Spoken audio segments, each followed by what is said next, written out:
All right. Hello, everybody. It's Arit here, co-founder of Estetino Artists.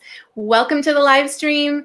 Today's live stream is a little bit different, as some of you may have been following. We've been going live at 6 p.m. PST every day, but instead of the quarantine live episodes, we have a special guest here today, and we're going to be discussing how to grow your creative business online and essentially how to do what you love for a living.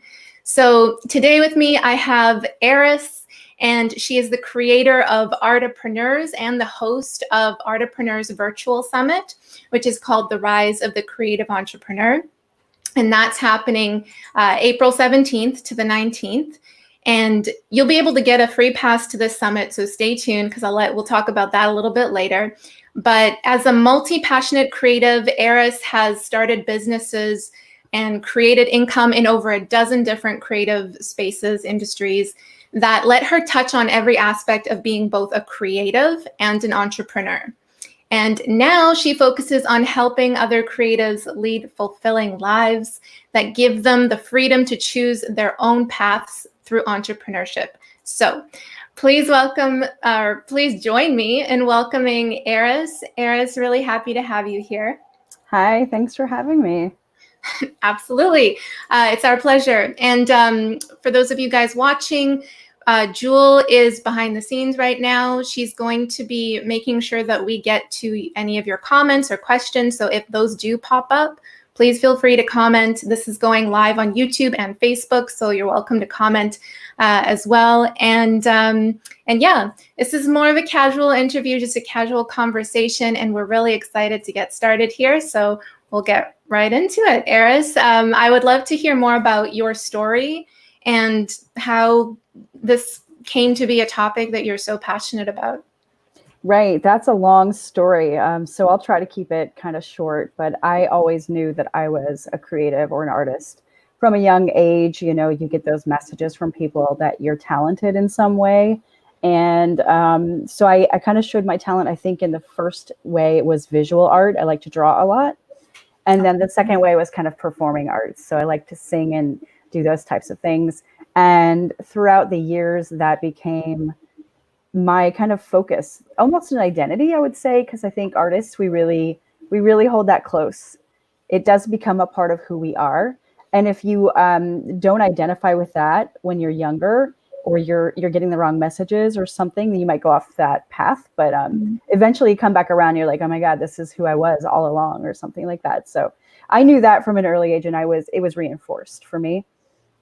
So like I said, I used to draw, I used to sing and perform, and I didn't really chase it too hard. But at some point in high school, there was kind of like what are you going to do with your life? And I realized I wanted to be an artist in some way, shape, or form that was probably going to be visual in nature, but I didn't want to starve. This was something that came up a lot over and over. It wasn't drummed into my head that I would. It was just one of those things that you kind of you absorb it from all these parts, all these things around you. And at that point, I decided I wanted to do something that was going to make money, but I didn't know how I was going to do that. So I had to figure that out. I had always figured out little ways to make money. Like my dad would hire me to make posters by hand for his business. And there were other little things that popped up where I was able to, I guess, turn that talent into some sort of outcome that I wanted, but it was never at scale. It wasn't like something that I could build or grow when I was younger. I think at that time, it was really, I still needed to kind of hone the craft, even though I showed some promise. And I wanted to go to school. And one of the things that I wanted to do was to go to like a really good art school, because I was told that if I went to a really good art school, I would likely get work, something like, animating for Disney or something like that. And I just think, looking back on that, I'm kind of laughing at that because I didn't take that path at all. It turned out that getting to one of those schools was just out of reach for me, not because maybe I couldn't get in like talent wise, but the money was ridiculous. And looking back, I'm kind of happy that I didn't take that path, because I feel my options would have been limited for sure. Mhm. Instead, I started finding ways to solve problems as a creative. I started to realize, like, if I wanted to chase after a life or a goal, I had to find a way to fix that. So I got a job um, in a PR office that allowed me to train as a graphic designer on the job. I Cool. had not had training before, but I had a little bit of experience, and it turned into a formal training that I actually got paid for. So I was like, okay, here is the answer. You go and you find an opportunity and you fill the gap and you get paid to get what you want out of it so that you can get what you want later. Um, Right. I did that a few times in my life. And I was really fortunate, maybe because for some reason I had this kind of like type of thinking that didn't hold me back from trying that, you know? Mm. But I've heard so many stories that I just think it's so soul crushing to hear people say, oh, yeah, I used to do what such and such. Like I was a musician or I liked to draw when I was younger, but people told me it was crap and I never made money. So I gave it up. And I'm just like, how could you possibly give up a piece of who you were? Yeah. Um, so that kind of became my passion. Um, I'll just fast forward like a bunch of years, right? So I went and I found this opportunity to create an outcome I wanted as a graphic designer. I ended up becoming a freelance graphic designer, doing work on my own, and a number of different small businesses that popped up in between. So like costume design, jewelry. I used to hand make every single piece of chain mail and put it together and then cut the leather strips and then like make the leather chainmail outfits for people who used to be like rock stars and stuff. But Cool. nobody like terribly big, but like those kinds of things. Fashioning other costumes for people that were like, oh, I want to be a big, like a full size adult dragon, but I can't find this on the shelf. So like I would make that happen. Yeah. I ended up learning that there was opportunity to use my voice to make money. And I got several jobs in a row, gigs, really, not jobs, but gigs, where I lent my voice to software, commercials, voiceovers for all kinds of different things. And that became part of my kind of like toolbox as a creative. Started to realize that there were a number of talents that I could capitalize on. And that may be kind of because I put myself out there. It might be because opportunity was in my area. I don't know what that was about, but I know that what it taught me was kind of these principles that underlie how to take any creative kind of endeavor and turn it into something profitable. But with business, there's another level to that. And that level comes when you understand that there's systems and processes and there's principles behind business. It's not just selling a gig once in a while.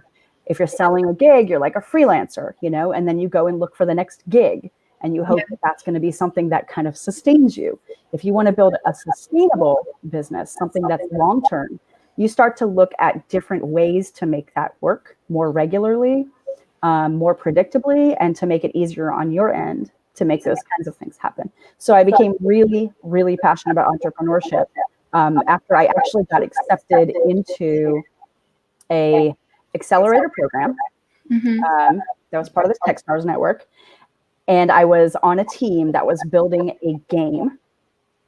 And I was like focusing on that for a while and thinking that was going to go somewhere. It didn't. That team fell apart. That business fell apart. But the experience was indispensable. And the energy and the community around that was so cool. Up until that point, I'd kind of been like, running around doing things on my own, kind of getting excited over things, but not really finding a space where I belonged. And then I started to realize that very, very uniquely, but not totally alone, I, like some other creatives, have found a way to bring entrepreneurship to the creative space in a way that works.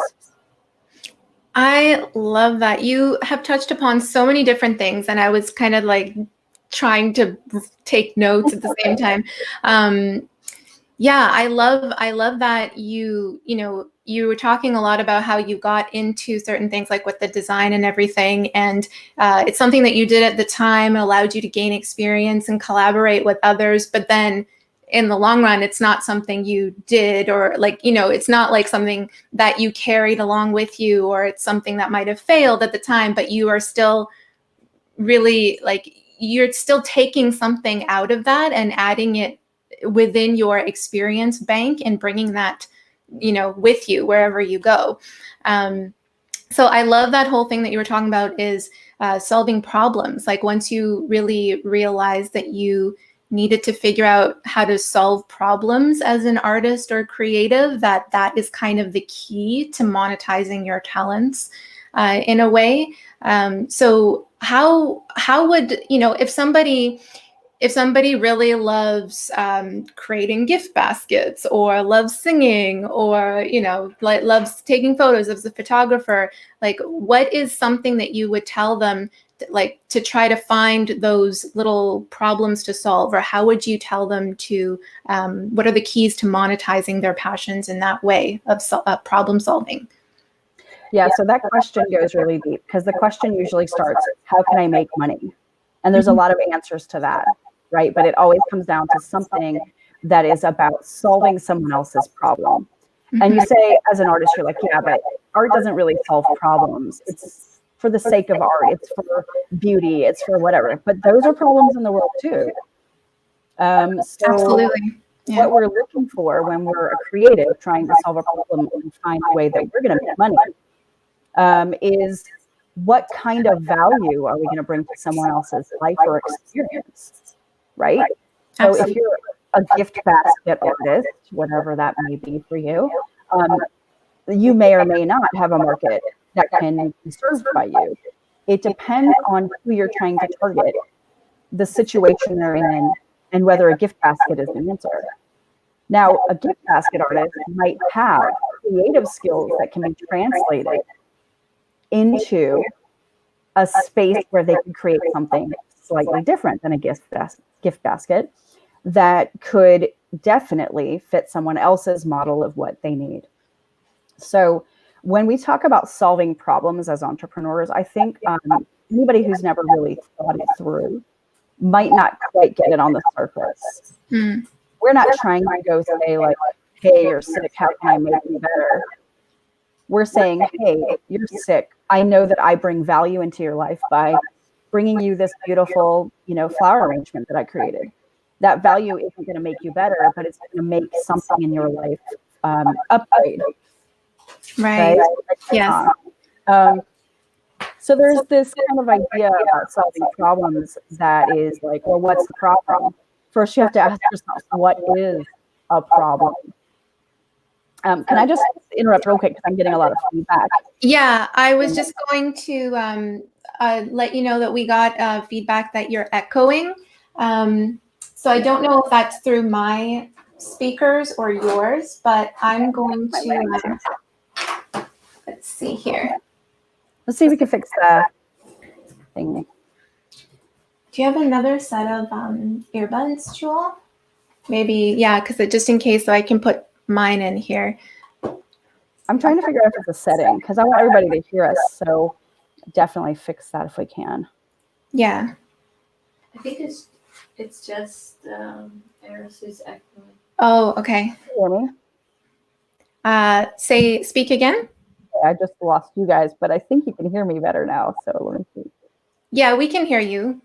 There oh, now I think it's lagging on your end. Is that better? No, still can't. No, I can't hear you now. This is all a new setup for me, guys. Sorry about this, and thanks for your patience. But this is better. Okay, so I'm hearing it though. Let's see if this works. The one previous was better. Yeah, the one previous was better. That's what's Jules also listening in on her headphones. Great. Let's see if I mean, I'm still hearing it, but if everyone else try to focus through it. Yeah, I think are you on a different mic right now? I have an external mic, and I feel like maybe the internal mic was picking up the external mic, but hey, whatever happened, it's better now. Can I hear you now? Yeah, that sounds better. yeah, that sounds much better. Yeah. Okay, it may have taken a minute to like just kick in, but I'm glad we were able to fix the tech problems, going live, digital, all this stuff. Guys, let us know if this is better. Thank you so much for that feedback. That's the beauty of live, right? Never know what's going to happen. Yeah. So yeah, I think it sounds better. It is better for me too. Cool. I'm so glad. Where were we? If there's anything, oh, it's back again. I think it might be when you turn on your mic or something and it's picking up your speakers. Does anyone have two windows open? Yeah, do you have another window open that's playing the video currently? No, I don't. But my light keeps falling for the first time ever. It's like, I'm trying, guys. Hey, it's cool. Okay. You guys are here for value. We're going to give you value. It's going to happen. Absolutely. No worries. I like that it's like not perfect and we can be cool about it. Where were we? So we're talking about if you want to sell something, you're trying to solve a problem. Every business is in existence to solve a problem. Now, if it's a good business, it's going to solve a problem that actually needs to be solved by someone who's actually worthy of needing that, you know. Because, you know, you could argue, yeah, but some businesses are just holding businesses that are like there to make money for a bunch of rich people. Sure. But like, let's keep it to just the type of people who are listening to this right now. I know you all have really deep heart. I know that you're coming from a space where you want to make your life enriched and you want to enrich other people's lives. So my focus is going to be on those types of answers. So I think the question was something to the effect of like, well, how can a, you know, X type of creative make money? Anybody can make money. It's a matter of like finding a balance, right? So you want to find someone who needs what you can do, someone who can pay for what you can do. They can actually afford to do so. Mm-hmm. And someone who's like willing to do that. Right. So there's a couple of levels. And you ever heard of the know, like, and trust you? Right? Yeah. We'll talk about it. They have to know, like, and trust you to buy from you. Right. Well, that can come in a lot of different forms. But the first thing is they have to know you. No one's going to buy from you if they don't know you at all. Right. You know, and I think it's so important. You're saying to know you. The first step to actually having people know you is just to be present and to show up and to let people know what it is that you're doing. Like just to share your creations with other people, because otherwise they won't know that's something that you've been hiding all along. You know, I think a lot of people who are very passionate about something, that whether it's like art or some sort of creative talent, is that they don't market enough. They don't share those talents with other people enough. So that is, I totally agree. That knowing part is the first step.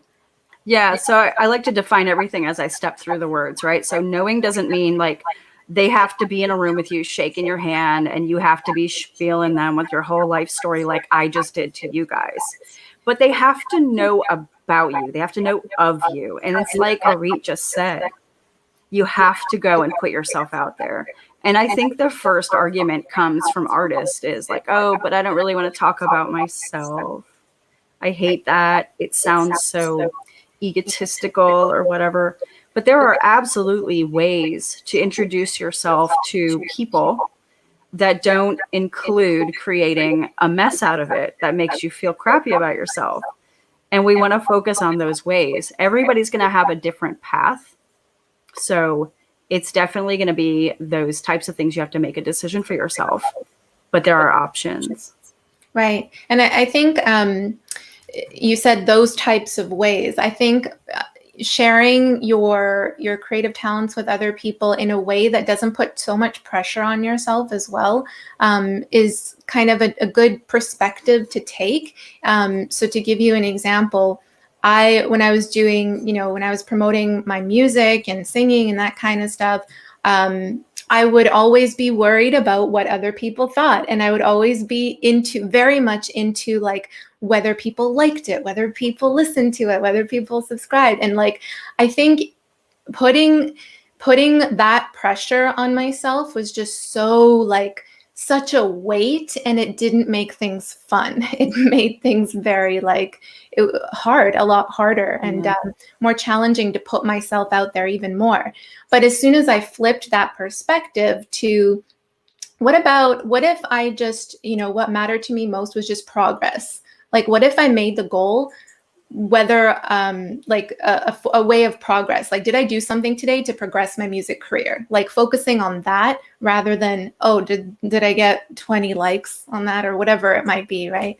I think flipping your perspective in that way and just doing it for you, competing against yourself rather than competing against others or comparing yourself to others is just, it's important to flip those perspectives. I agree with that. We live in a society right now where we measure our worth by those types of interactions with other people, those likes and those shares and whatever it might be. Right. And the truth is that, I don't agree with that at all. I think we all have inherent worth. We get feedback from the world for sure. So if you're getting some trash talk or you're not getting as many likes as you want, you should be using that as a tool to understand the world around you, not as a tool to determine your value or your worth in the world. So that's a hard distinction to make for a lot of people. So I can understand that. Absolutely. So another thing that you mentioned in your story is that, well, to me, I see that you actually had the courage to say like, hey, this is something that I love to do. Like, I love being creative. So let me dip my toes in this somehow. Like, even though you didn't know how it was going to come about for you, you just you still had that courage in you to pursue it in some sort of way. So, what would you say to someone who they know they're passionate about something that's very dear to their heart, but they're afraid to take that step in actually, making it a reality? Yeah, I would say that there's a great study out there that looked at people's biggest regrets, and their biggest regret wasn't, spending more time at work or doing, the things that they didn't like a little bit more. It was those things that really made them happy, like the time they spent with their family and doing the things that they loved. Mm-hmm. And if you were going to look back on your life and you're kind of right now at the cusp of making a decision on whether you should take the leap and do something that you've kind of been passionate about, but you're not really sure, I would say that you don't want to look back on your life later and kind of like hit that level of regret. You don't want to say like, who was I and why didn't I stand for that? So that's one thing I would say. The other thing is fear can be, it can be so overwhelmingly strong of an emotion. But fear should not be the thing that stops you. You need to try. You need to give it a shot. There's lots of ways to do that where you can mitigate your risk. There's ways to go forward where you may be fearful, but you know that you're being careful, So if it's one of those things that you're worried about, like making the money, then that's one thing. If it's another thing where you're worried about being embarrassed by family, friends, or fans, or whatever it might be, because you put yourself out there, there's a point where you're going to have to probably ruminate a lot on how much does that mean versus how much does it mean to you to be who you really are, Because there will be a point when you're showing people who you are and what you need to be in the world, and they will stand up and they will listen because you stood for yourself. But no one's going to stand up for you. So it's one of those determinations you have to make. At what point in your life are you going to stand up for yourself? And that might be a long time coming for some people. And some people are kind of born with this kind of like level of courage that we've never seen before. And you're just like, how can that little 5-year-old be talking like motivational talk to adults? They go viral on YouTube because they're like, yeah, I'm going to tell you how it is, people, and I find those types of people to be amazing and great because they really just come out there like showing their true colors right away. Whatever it is, whatever your creative endeavor really is, you should make a go of it. At least at that point, you could say, well, I tried, I tested, maybe now it's not the time, or maybe I didn't have the skills or whatever it might be, but you can at least say you tried. But if you don't try, you will always be left wondering what you could have been.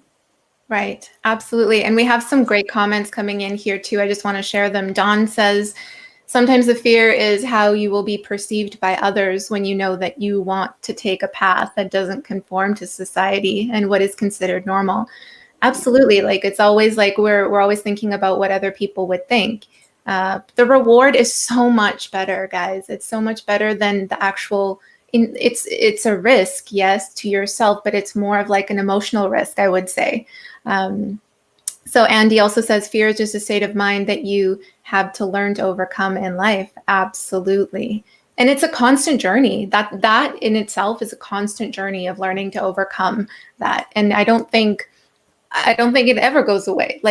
Because we're always, as creatives, we're always going to be pushing ourselves to get better and to try new things and to overcome challenges. And that fear is normal to be there, but it's, how we react to it. That is the big difference between whether we don't do what we love, or don't work on doing what we love versus actually pursuing it. So I think it's important to state that the kinds of fear you're facing as a creative, putting yourself in the world, is not the same type of fear that we evolved with, okay? We're not running across a savannah trying to save our lives from a lion, but it feels like it. It's kind of like the same physical response. There's a technique that you can use if you kind of have anxiety, or you are really a heightened person all the time and you have these problems. Like, you can actually shift the way you think about that physical response. It's kind of fun, and I'm going to share a little tip if you don't mind. Yeah, absolutely. Next time you feel a heightened sense of fear, like you're about to take an action and you're really, really scared, think of it like you're excited, because it's the same physical response in your body as the fear response, the anxiety response. And because it's the same physical response, if you can tell your brain a different story, then you can convince yourself something different. The more you do that, the more you're going to say, I'm excited. Like, the next time you need to go and do a public speaking engagement, like get up in front of your peers or whatever, if that's scary to you, tell yourself, I'm excited. Instead of, oh, I'm so nervous, say like, I'm excited, because it will shift your thinking and it will shift your outcomes. I love that. I love that very much. That's a great tip, Aris. Thank you. So what is one step that someone could take to just get started in growing their creative business? Okay, so if you're looking at it like you want to start a business, if you're already knowing that that's where you're heading with it, this is no longer a hobby for you, you're no longer throwing money at it and it's just out the door and you're done, because that's what a hobby is. You're throwing money at it, you're not making a business, okay? You've decided you want to take that first step and you want to start a business. Well, depending on where you are in the world, there's going to be certain things that you would need to do to get your structure set up to be in business. So that would be something that I would say would be a first step, is figure out what you're going to do for a structure, because a business with a structure is the most important thing you can do to protect your future should you actually find your success and the things you want in life. So in the US, Canada, and a lot of places like that, you'll find that you can just kind of open your door and hang a shingle and like you're in business, and you can use your what they call sole proprietorship type thing, right? Mm-hmm. So you can get started just by saying, I'm in business, let's do it. But you take a lot of risk that way, because there's litigation and there's things that people can do to, come back at you if you have any problems in the world. So it's best to have a structure between you and your customers, right? So that's the technical side. I'm sure you probably want to know more than the technical side, because you could probably find that in any book or website. But the first thing would be figure out what structure you're going to be, because you want to look at how you're going to grow towards your future, depending on what kind of work you're doing. I assume your audience is pretty wide. So there's probably performers, there's probably people who are crafters, handmade people, people doing lettering and design and fashion and whatever, like my audience. So I'm assuming that we're talking to a broad group of people. So the first step you're going to want to take after figuring out your structure is, well, who is it that I actually want to do business with? And can they meet the 3 criteria that we talked about before? Are these type of people actually who can pay for what I want to sell? Do they want to buy what I sell? And can they afford it? Like, is the money going to be there when it's time? And they say yes. Because there's all these steps to getting someone to actually buy something and pay for something. If you can kind of verify that you have an audience of people for whatever it is you do that fits those three criteria, then there's further steps you'll want to take. You're going to start looking at how you can market to them, how you can find out what their needs are, and how you can fill those needs doing what you do. I know that's kind of broad strokes, so we can go deeper if anybody has any particular questions. But for the most part, that's kind of the key, right? It's the simplest complex thing I could be explaining to you. Because the first step is, right, just do this, and that. Sure, sounds easy, Aris, go ahead. But it truly is just that. And then it's just a matter of what I call like testing and feedback loops, right? In the startup world and in the technology world, you'll hear this a lot. So it's like test feedback loop. So you're going to try something, and then you're going to get some feedback from your outcomes. And then you're going to look at that feedback and say, oh, maybe we should like put a little more effort into that space and like drop that other thing that didn't work so well. Right. So and by try something, sorry to interrupt, by try something, you mean actually delivering your product, whatever that might be, to the audience that you're targeting. Yeah. Or a piece of your product. I mean, because it depends. You could be a service-based business, you could be a product-based business, or you could be a productized service. Right. Yes. There's lots of ways you can go about this. But let's say you're somebody who just does like a service. Right. So the first thing you might do is look at your big scope of services and say, okay, so that $5,000 project, maybe we're not going to sell one of those right away. But like maybe this $100 little thing, we could try to see if the market responds to that. And the market is just the people you're trying to talk to. I know these words are so scary sometimes because they're like, you know, marketing projections and all this stuff. And I like to dumb it down in a way that's like, you can be smart about this stuff. But the words mean different things, but this is simply enough. Like your market are the people that you are trying to sell something to. And that can come in a lot of forms, right? Right. And it goes back to the problem solving thing too, like thinking of what does that particular audience, what problems does that particular audience have?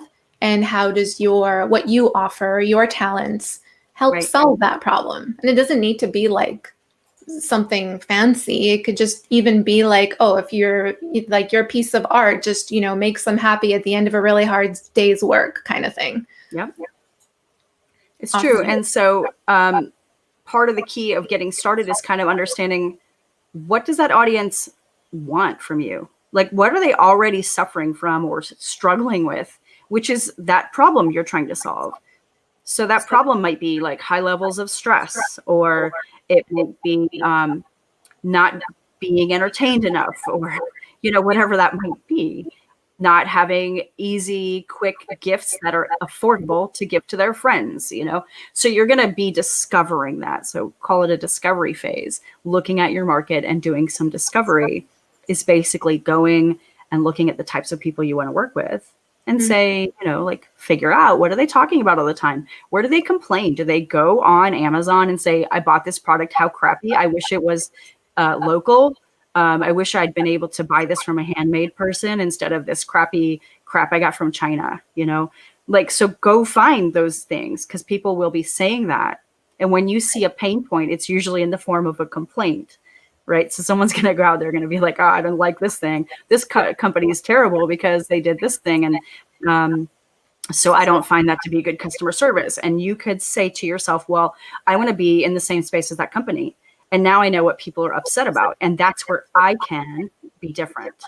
Right. That's a really golden tip, is go look up, like, whether it's forums or reviews on another company or entrepreneur in your space that's doing what you do, and see what people are complaining about, because that's kind of your competitive edge at the same time. That's you being able to see what they do and do, like, one-upping that, like doing a better job of that. Yeah. So that's a good tip. Yeah, I like your one-upping term. We'll call it that instead. One up. It's like the Super Mario's. Cha-ching!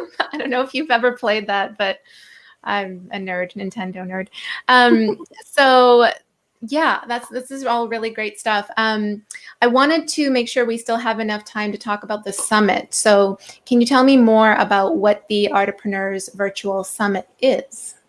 Yeah, sure. Let's go back a minute and talk about Artapreneurs. So you heard that I'd been through a lot of different things in my life around the creative space and the entrepreneurial space. And at some point I was like, you know what? I feel like this is my calling. There's this exercise people like you to do. It's like, hey, what are you going to be good at? And what do people come to you for? And what do you really enjoy doing? And I started to realize that was kind of my space. Artistic and creative entrepreneurship that fulfills people and gives them bigger purpose in life. So yeah, that's basically where that came from. And I launched Artapreneurs as a brand. And then this was all pre-COVID. Let me just say this. This was a while back. And then crazy idea. I'm like, hey, let's launch 2020 and this brand with an amazing summit where we talk about the rise of the creative entrepreneur. Because I know that this is a trend that's been going on for a while now. Opportunities have been growing. Technology has been maturing. And wow, are we at an amazing time for artistic and creative entrepreneurs at the moment. And I just feel like there's not enough resources out there. There's not enough service to these people. And they're my people. You're my people, you guys. You're my people. And so the Artapreneurs Summit was born. But the Artapreneurs Summit was like conceptualized before the whole world fell apart. And it just so happens that it happens to be a virtual summit, everything online, so that people could come from all over the world. And we have a global audience. We have people joining us from all over, and I'm excited for that. But I wanted to have people who represented like all the different types of creative work. I have this thing called the 5 arts model because I think we need to redefine the arts. So I'm inclusive. I include all of the fine arts, which is the visual arts, the performing arts, and the literary arts.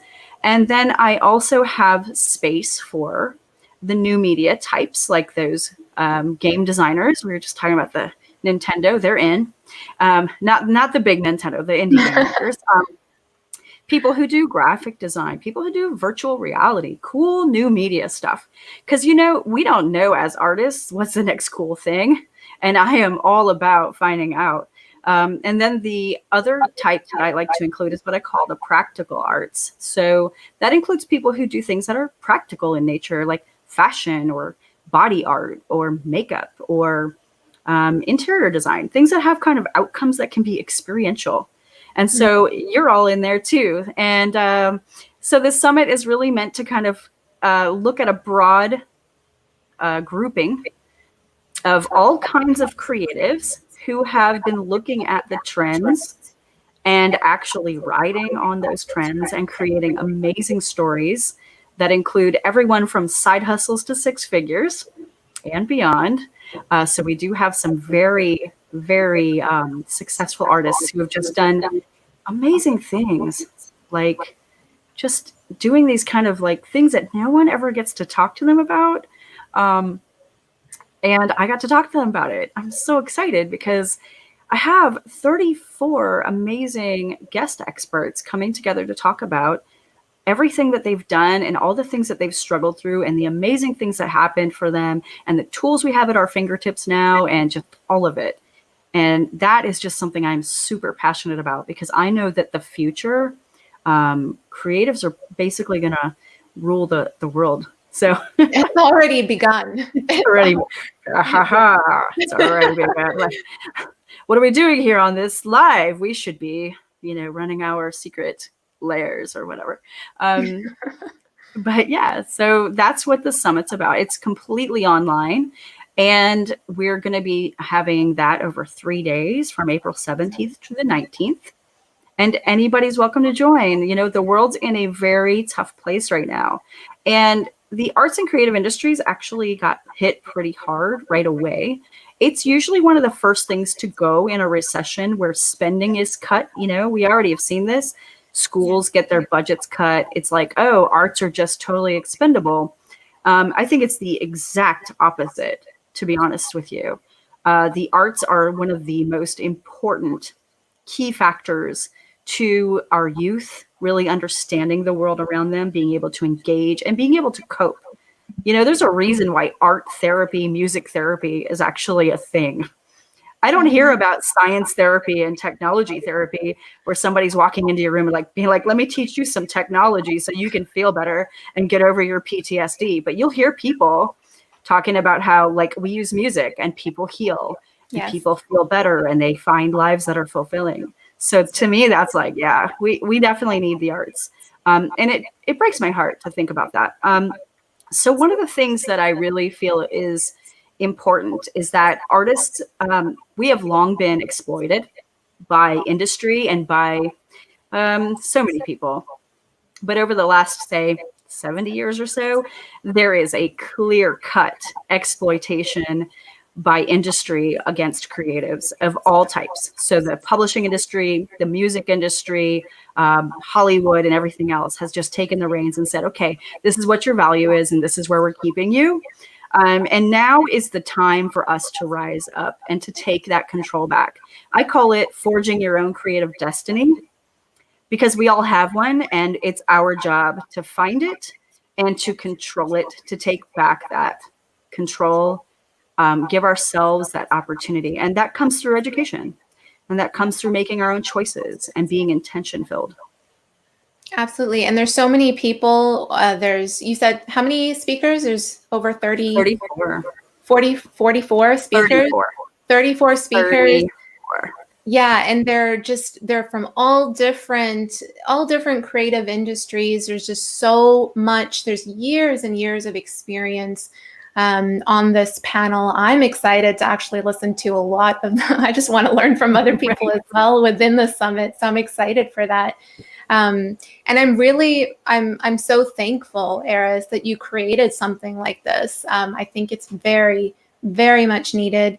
And I think guidance in general is needed with the creative entrepreneurs and artists in growing their business online, because you're absolutely right. There's just so much opportunity right now, especially now that the world is on pause. It's crazy. Yeah. Everything happens so fast. If you weren't prepared for this, if you were doing something physical, if you're meeting with people on a daily basis, my heart goes out to you. And I thought maybe we'd talk about some of the things that you could do to pull your life back together and to be ready for the new normal, as they keep calling it. Very cool. So what is something concrete, before I want some time as well to get to the questions, but before we do, what is something concrete that, if someone were to attend this Artapreneurs Summit, which, by the way, guys, you can get a complimentary pass. I think the regular price is like $4.95 to attend the summit. And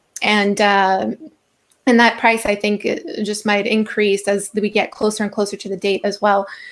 So make sure you grab your complimentary pass. It's only through our link. If you're watching this on YouTube, it's in the description. The link is in the description, so make sure you check that out. And as well as the description of this Facebook post as well, if you're watching on Facebook. So make sure you take a look at that. So yeah, what is something concrete that someone who were to attend the summit would get out of it? Oh, there's so much to choose from. One of the first things I'm going to tell you is just the stories are so amazing. These people have really laid it on the line. They've like come out and they've been so honest and open with everything. And that's one thing that you're going to get, is just that inspirational, motivational kind of understanding of other creatives' lives and what they've gone through to get where they've been and where they're at now. Those stories are indispensable. But there's also some amazing tips and tricks. I mean, everybody just so wanted to put so much value into this that they wouldn't stop talking about like their favorite tools, and they wouldn't stop talking about how they structure their business and how they make their income and all of that stuff. It's all in there. And there's everything, like I said, from a side hustle to a 6 figures. There's a guy who is running his 10-year-old daughter's art business while she is homeschooling because he didn't feel that the school was going to serve her artistic talents. That's just like one of those standout kind of like, how do you get that perspective? You don't get to go and talk to this person. It's just amazing. There's people who have done, 20 years in business, and they're just doing amazing things in these tiny little niche markets, so ridiculously small you wouldn't even think it's a thing, but they're making like $500,000, every year or whatever. So those are the kinds of things that you're going to understand is what did they do to build, and what did they do when the shift came, like the internet came around, and what did they do since social media, and what are they doing now, and what do they think they're going to do going forward? All of those things are talked about in this event. Very juicy. That's awesome. Good stuff. Very cool. So I'm going to go to the comments now, just answer some questions. We still have some time. I think I saw a couple. So Andy here is asking, in what circumstance would you do a trade secret over a patent? Good question, Andy. I'm going to say this. I'm not a lawyer. I have to say that. But like I tell people, I will share with you what lawyers shared with me. A patent is generally going to be used to create protection over an invention. A trade secret is going to be used when you can't patent that. Like recipes, like the Coca-Cola recipe, which is like one of the most famous trade secrets. They just don't let the secret out because if they did, it's just fair game, right? Anybody can go and have it. So that's a trade secret. That's an instance, right? But you might patent a drug or an invention or something. And I don't know, I'm kind of curious where the question came from because it sounds like you're an inventor of some kind. Yeah, I guess it's when we were talking about, actually, I don't know. Was it the gift baskets thing? I'm not sure. Like getting your business started, I wouldn't worry too much about it. If you're just getting started as a creator in business, you probably aren't going to be worrying too much about patents or trademarks or trade secrets, but you might be worrying about copyrights. So that's something you might want to think about. What kind of works are you creating that you have the exclusive right to monetize? And that's what copyright's for. Excellent. Is that something that's also touched upon in with any of the speakers there? I'm glad you asked that because I forgot to mention, but yeah, we have not only 2 lawyers that actually are talking, we also have a inventor couple that's also an author couple. And they have made over $200 million on their inventions over the years. So they are experts at licensing and patents and things. They are not lawyers, but they're super passionate as creators as to how they protect themselves and make their money. And they're just the sweetest people. So Right. That's awesome. I mean, they've gone through the process, so it's definitely a lot to learn from them. I mean, just the stories, like just hearing the stories from these speakers and the people itself is going to raise your level of belief in what's possible for you. So that in itself is just so valuable. And in addition, you'll get, all of these tactics on how to actually build what it is that you're growing. So that's awesome. I saw a couple of other questions here. Andy, again, great question asker. Do you find $20K per year for an art university degree is a big waste of money? You want me to answer that? Yes. So I'm going to say that $20,000 a year for an art university degree, it depends on what school you're going to and what you're chasing after. If you feel that that's an absolute requirement for the exact path in life that you want to chase after, maybe that's for you. But for me, it was not. And for a lot of the people that I know, it was not. They are still paying down their $80,000 loans. It's funny that you picked that number because that sounds very familiar. But here's the thing, like university experiences, they're changing. The prices are going up and the guarantee of an outcome at the end, like a job, is just, it's not even a thing. It's not even a sure thing. Most people don't even get a job in their actual work. Like the thing that they chase after, the degree they get is often not where they get the actual work that they end up doing. So I would definitely say that that's not necessarily a benefit. I'm not going to dictate anybody else's life to you, but I will tell you that I would feel for you if you felt like you needed to do that in order to be an entrepreneur or get a job. But largely, I think it's because we've been conditioned to go and get a job. My stance is that entrepreneurship is the way forward, not seeking someone else's opportunities, but to create them instead. Absolutely. And it really depends on your purpose. It really depends on what you're doing. And I know a lot of people who just go and they might think that they need to get a university degree to say that they are that thing. You know what I mean? Yeah. Like, you don't need an art university degree to say that you're an artist. So you really got to ask yourself that question, like, what do you need it for? Where do you want to be? Where do you see yourself with your creative talents? What do you want to grow? And really ask yourself if that's necessary, or if it's something that, other people might be telling you to do, or that you need. Really important to listen to your gut intuition. That's what creativity and art is listening to your heart. So that's a really great question, Andy. And yes, it is a good deal.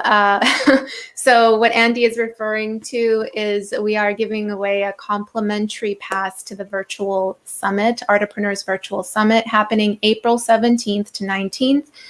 Make sure you get your pass. The link is in the description below. Check that out. You can also see some of the speakers as well, who are going to be in attendance. And I think there's some live Q&A sessions, Aris, during that time. Yeah, I think we're going to be having some conversations, I think, around what's really going on in the world at the moment. A lot of people are struggling, and I think that that's going to be a big portion of what we're doing. Networking and talking about the face of the future is really a big deal. So you'll get access to that as well. I want to make it clear, when we say that is a $497 pass, we're giving that away to you. Arit and Jewel have graciously been able to offer that to you guys because the world is in need right now. And that's one of our ways to give back. And it's one of those things that we really want you to take advantage of the project that I've put together, because there's just an utter ridiculous amount of value in it. I can't think of a better way than to launch you guys into your next phase of whatever you're doing, than to give you the insights and the opportunity to know what other people are saying and doing that's working. Absolutely. And make this your first step, guys. If you are really wanting to learn how to grow your creative business, if you just want to learn how can you make the most of doing what you love, this is an opportunity from the universe, if you're watching this right now, to just, take this opportunity to join us on this virtual summit. There's going to be a ton of great value, lots of good stuff. Aris, I know you and Stephen have worked really, really hard on putting this whole thing together. It's a lot of work, bringing that many people together, that many speakers together for this, planning out the website for it and the copy and all that kind of stuff. It takes a lot of work. And believe me, guys, this is going to be worth it. A ton of great value is going to be here. So any last words, Aris, before we leave here? We're coming up on the hour, so I just want to make sure I respect your time here. Anything else that you wanted to mention? I thought people might be interested in my 3 tips to get through the COVID. This is my Artapreneurs Stimulus pack. So this is for creators, artists, creatives that are struggling through this time right now. I've got 3 strategies for you that I'm hoping can get you out of the negative space you might be in, right? So this is really related to money, because I think that is first and foremost almost everybody's big problem is, how am I going to make my bills? Number one, in the US at least, we have a huge stimulus package coming out that includes the arts, okay? So I want you to go and look at your opportunities to take that money. And I want to make it clear that there is nothing shameful about taking resources when they are being offered to you in order to make sure that you can make a plan for your future. A lot of people are in this position right now that might be struggling to even make the next month's rent because they didn't plan in the past. And you don't want that to happen again. So take what you can and what you need to make your future work, because that's your first step. You need to get out of your hole. The second thing is, there's a great strategy a lot of people are using that is basically pre-selling their talents, their services, whatever that might mean. Go to your audience and let them know that you will sell them a gift certificate. You'll sell them a discounted service for next year. when you can actually get together and do it. Tickets to your next show, whatever it might be, make sure that you're getting that money in the door now and delivering later. Make sure you deliver later, obviously, but this can get you that kind of well-needed money that you might be able to use now to get through and weather the storm when it's the worst, which it's like, it's not quite there yet, but I know it's coming, and like, it's really not hit that hard yet. Prepare yourself. There's also some loans that are actually becoming available for people. So look into those as well. If you have a business that's struggling right now and you just need some money to get through, look into your options for that, because that'll help float you through this really rough time. And the last thing you really should be doing is like preparing for your future now. You should be building an audience. Whatever it is you're doing, whether you are starting something new or you're just doing something that you've been doing for years, get yourself online and start creating a component to your work and your business that is totally virtual and does not rely on an in-person type of situation. So that looks like doing things like we're doing right now, getting together online, doing some lives, putting your blogs together if you've been waiting on something like that, focusing on your Instagram and just being consistent with it. This all means that you're going to be building towards a future. And there are a couple ways that almost any creator can go virtual with a segment of their work. And that usually revolves around consulting, teaching, and doing online services. So I want you to be looking in those 3 areas to really create the kind of thing that's going to get you through the new world that we're facing after this pandemic, because it's probably never going to be quite the same. This has been really a wake-up call right now. It's like everybody was not quite moving towards this, but now they have to. And it's really shown the kind of infrastructure kind of limits we have. They're starting to, they're starting to limit bandwidth on things, or they're like dumbing down the Zoom. They're like, okay, if you don't get HD Zoom, it's because we have too many people using our service. And it's just like, nobody saw this coming. So I encourage you to learn the tools that you need to learn and to start structuring your business or your work in some way that frees you up from those in-person experiences that you can capitalize on so you can weather the future as well. Very cool. Take this as a moment of recalibration. Take this as an opportunity to rewire yourself and just take one step towards marketing yourself more, sharing more of what you do, thinking about how you can provide a service, or help just put yourself out there more. This is just really the best time to do that. And I want to thank you, Aris. Thank you so much for sharing your knowledge with us. Andy says here, thank you so much. He's a creator. Awesome. Very cool, Liat. Thank you very much. Really excited to see you on there. That's awesome, guys. Thank you so much for watching, and thank you, Aris, as well. Be sure to check out the Artapreneurs Summit. Link is in the description below. And Aris, we might have you on again, actually. We'll see if we can do that. But I mean, because we could have gone a lot longer here too. I had to cut it up and felt rushed. So I think, we could have you on again. Thank you so much again. So bye, everybody. I'll see you in the next one. Take care.